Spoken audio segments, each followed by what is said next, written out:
What is going on, guys? Welcome to Cars and Crouchy. We are off to Goodwood.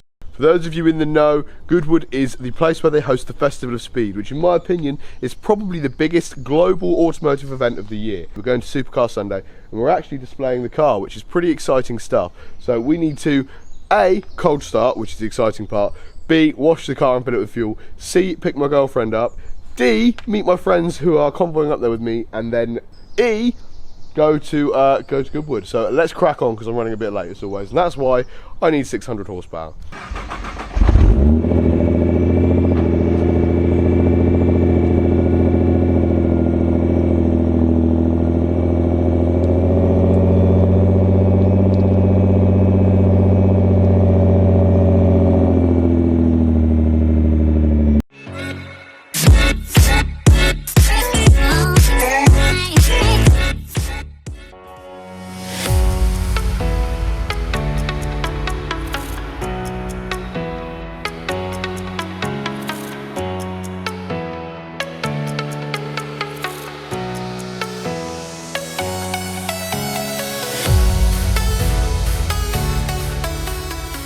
Well, she's definitely not factory fresh, but that's gotten most of the grime off her, and hopefully I've wiped it down enough to get rid of any water spots. Didn't do too bad on fuel economy, considering how much I hit every speed limit on the way here, but obviously didn't exceed any. Look how excited she looks. Are you excited? Yeah, I'm ready. Just have to point out how sick our neighbour's C63 is. Very nice. Thank you. We made it to Hedge End. This is Ryan's Scooby-Doo. Very nice, 2003 WRX. Absolutely sick, but I didn't dry the car off that well. We've got a few water spots, so we're going to need to address those. Demon Shines, wonderful stuff. What do you think? That was resprayed. That's alright. What? That's exactly what I wanted to say. What was resprayed? Perfect. And the scratch on the spoiler's been resprayed as well, which was this bit here, all along there. So that whole back lip was done. It's brand new, doesn't it? Yeah, good job. And do you remember I had a bit of rust build up down there? On the edge there, they resprayed that bit as well. It was now grubby, but they resprayed that. You can see that bit's been done. The other bits you can't really tell, but you can see just on the edge it's a little bit lighter. Yeah. But yeah, other than that, it's no immaculate. 500 quid down there to re-weld the bumper as well. Decent job. Yeah, I thought so. We're going to Goodwood Motor Circuit. Are you excited? Yeah.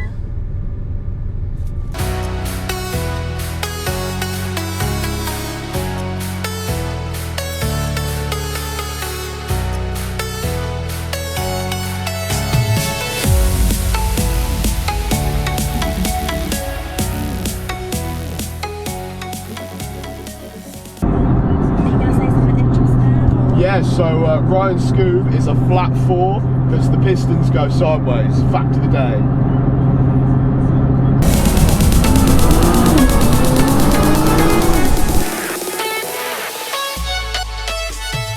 We made it with minimal bug damage to the front, but I had to clean it off with the sleeve of my hoodie, obviously. But we're parked next to a 370 Nismo, so that's pretty apt. So we've got a couple of the Japanese guys repping over here, which is pretty cool.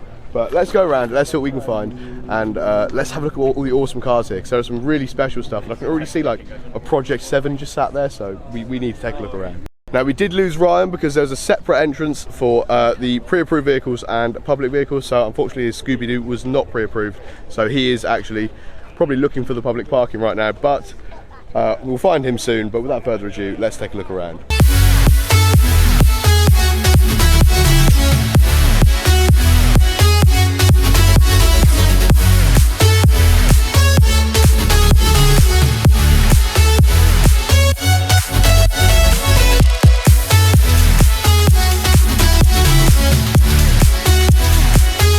So I thought the Project 7 was limited to 250 in production, and I was correct. There are 250 of them. 0 to 60 is 3.8 seconds, and top speed is 186 mile an hour. So not ridiculous numbers, but due to the limited production number, they're worth an extremely large amount of money for a Jag, and absolutely look amazing. The interior is gorgeous, double stitched leather all over, and I really like them. They're like the F-Type but more aggressive, and I think they're just really pretty.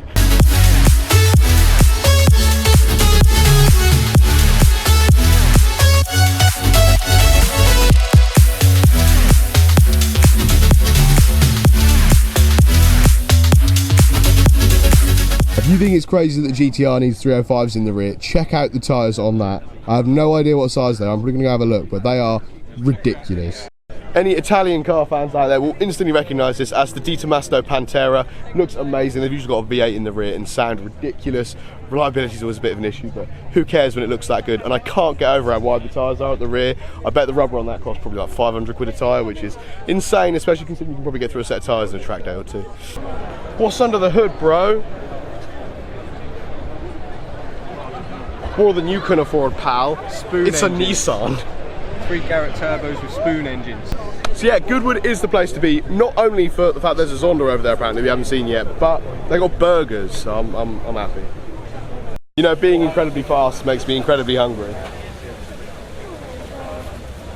Hungry for more power? Mate, it's blue blog time. We've got cheeseburger and a bacon roll, all for the low, low price of £5,000.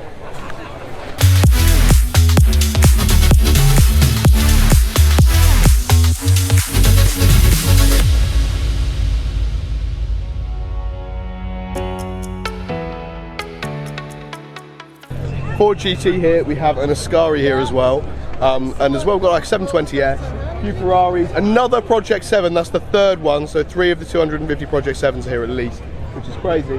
F40 with the boot up at the back, absolutely sick. The new 488 Pista, absolutely sick. Pretty much the Ferrari's answer to the 720S. 700 horsepower, rear wheel drive, absolute animal and lots of adaptive aero. You can always spot a Pista by the more aggressive scoop on the front of the car, and it just looks stunning, especially from the back. Just like the GTR, Ford GT is a twin turbo V6, but I think that's pretty much where the similarities end, because rear engine and 600 horsepower or something stupid, and really quick, really light, and a proper nimble track weapon. I almost missed it because there's a lot of other R8 V10 pluses here, but this is the new Audi R8 V10. You can sort of see the difference from the more aggressive styling at the front. Still a rear engine V10, 5.2 litre. The new one, I believe if you get the performance model, is 631 PS, so just over 600 brake horsepower, and is designed basically off of the Huracan. Really, it's the same platform, same engine, but it looks amazing. I love the fact that all of Audi's cars now have got those sort of like 3 dimples at the front of the car, showing off their styling cues for their latest range, even from the A1. So it's crazy seeing it on the A1 and the new R8s all the way through the range, but it looks really cool and apparently feels a lot more nimble. But I love the colour and I love the styling cues. Charles, what do you think of the 488 GTB in that ridiculous yellow colour? I like that.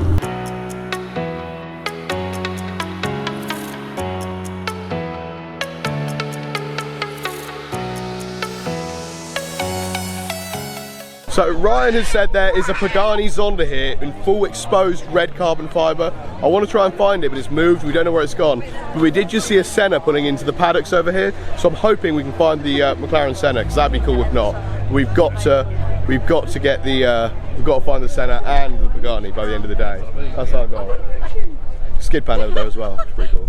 I almost walked by the McLaren F1 GTR over here. So it was because they had sort of a subtle livery. I didn't spot it, but you're talking, what, probably worth 15, 20 million quid? Ridiculous. Would you rather buy a few houses? Probably. Any faster than my GTR? Probably a little bit. But that amount of money? Ridiculous.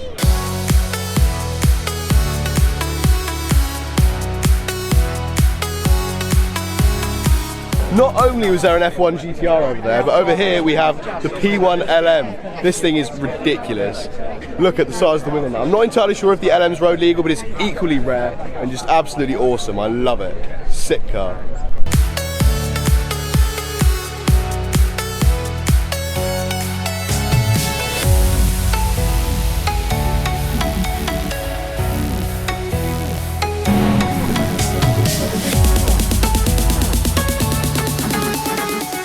So back here in the paddock there are some awesome cars as well. A couple of Mercedes 720Ss, 570Ss, a load of other GTRs actually, which I'm quite surprised by. And I believe at the time, at least a year ago, this Aventador S Roadster was the most expensive spec ad personam Aventador S ever actually spec'd. So it's got a ridiculous ad personam interior in a lovely orange colour, sort of like a Rancho Atlas, but I'm not entirely sure what the code is, and a really nice pearl teal blue paint.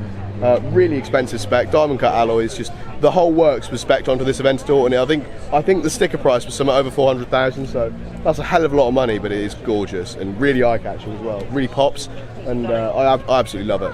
So this R35 is actually really interesting because it's a CBA chassis, so it's like 2008 through 2010, but it's got aftermarket LED headlights and a 2017 splitter, which is all aftermarket to make it look newer. It looks amazing. It really does make the car look much more aggressive. Obviously aftermarket alloys as well. Not sure about the flared exhaust or the wing mirrors, but I actually love the bumper and headlights that they put. Their aftermarket makes it look super aggressive and much newer than it actually is.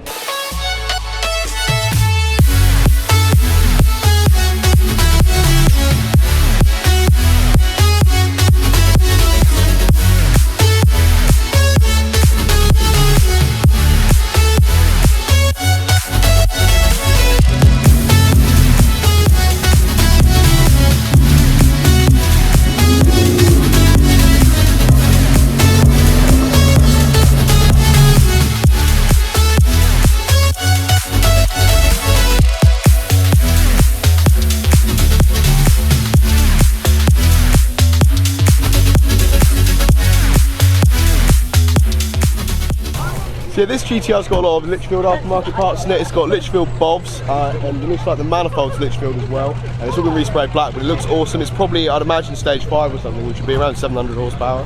But it looks amazing, even though it's a CBA. It'd probably be quicker than me with the gearbox software and all that stuff redone. It'd be an absolute animal. It looks amazing. Yeah, just got to correct that. It's 815 at the crank, so that's ridiculous.